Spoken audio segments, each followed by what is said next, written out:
Hi friends, ಎಲ್ಲರೂ good morning. ಎಲ್ಲರೂ ಹೆಂಗದೀವಿ? ನಾವು ಆರಾಮದೀವಿ. ಈಗ ನಮ್ಮ ಊರಾಗ ನಳನ ಬಂದಿಲ್ಲ. 10 ಗಂಟೆ ಮೇಡ ನಮ್ಮ ಮನೆ ಮುಂದೆ ನಳ ವೇಟ್ ಮಾಡಿ.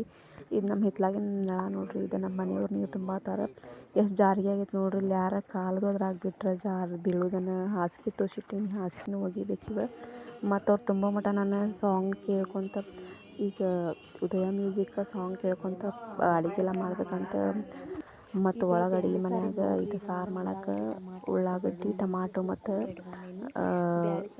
ಗ್ರೈಂಡ್ರ್ ಮಾಡಿ ಮಾಡತ್ತೀನಿ ನೋಡ್ರಿ. ಸಾರು ಬ್ಯಾಳೆ ಸಾರು ಮಾಡತ್ತೀನಿ ನನಗೆ. ಇದು ಉಳ್ಳಾಗಡ್ಡಿ, ಟಮಾಟೊ ಮತ್ತು ಬೆಳ್ಳುಳ್ಳಿ ಹಾಕಿನ ಇದ್ರಾಗ ಕೊತ್ತಂಬರಿ ಇದ್ರೆ ಕೊತ್ತಂಬರಿನೂ ಹಾಕೋರಿ ಬೇಕಂತಂದ್ರೆ. ಅದಕ್ಕೆ ಮತ್ತು ಹುರಿದು ಈಗ ಅನ್ನ ನೋಡ್ರಿ. ಅನ್ನ ಆಗೋದಕ್ಕಲ್ಲ ಕುಕ್ಕರ್ ಇಟ್ಟು ಅನ್ನ ಇದು ಗ್ರೈಂಡ್ರ್ ಮಾಡೀನಿ. ಉಳ್ಳಾಗಡ್ಡಿ ಮತ್ತು ಟಮಾಟೊ ಕೊತ್ತಂಬರಿ ಇರ್ತಲ್ಲ ಅದು ಗ್ರೈಂಡ್ರ್ ಮಾಡಿ ಸಾರು ಒಗ್ಗರಣೆ ಕೊಟ್ರೆ ಆತು ನೋಡ್ರಿ. ಇದು ಬ್ಯಾಳೆನೂ ಕುದ್ದಾವೆ. ಬ್ಯಾಳೆ ಎಲ್ಲ ಈಗ ಸೀಟಿ ಇನ್ನೊಮ್ಮೆ ಮಾಡೀನಿ ರೀ. ನಾನು ಕುದ್ದಿದ್ದೇ ಇಲ್ಲ ಮೊದಲಿನೂ. ಅದಕ್ಕೆ ಮತ್ತೆ 2 ಸೀಟಿ ಮಾಡಿದ್ಮೇಲೆ ಆಮೇಲೆ ಕುದ್ದಾವೆ ನೋಡ್ರಿ.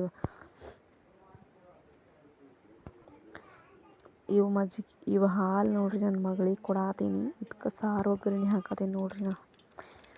ಅದು ಸಾರು ಒಗ್ಗರಣೆ ಹಾಕೋದಂತೂ ಎಲ್ಲರೂ ಗೊತ್ತೇ ಇರ್ತೈತಿ. ನಾವೇನು ಹೇಳೋದು ಬೇಕಾಗಿಲ್ಲ. ಮತ್ತು ನೋಡ್ರಿ ಸಾರು ರೆಡಿ ಆಯ್ತು. ಇಷ್ಟ ನೋಡ್ರಿ.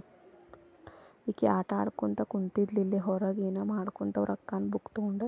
ಇವು ಡಬ್ಬಿ ನಾವು ಕೂದ್ಲಾಕ ಕೊಟ್ಟು ತೊಗೊಂಡು ನೋಡ್ರಿ. ಮನೆ ಕಡೆ ಬರ್ತಾರಲ್ಲ ಕೂದಲ ಪಿನ್ನ, ಅವ್ರ ಕಡೆ ಚಲೋ ಅದಾವಲ್ಲ ಡಬ್ಬಿ. ಇಷ್ಟ ನೋಡ್ರಿ ಇವತ್ತಿನ ಬ್ಲಾಗ್. ಇಷ್ಟ ಆದ್ರೆ ಲೈಕ್ ಮಾಡಿರಿ, ಕಮೆಂಟ್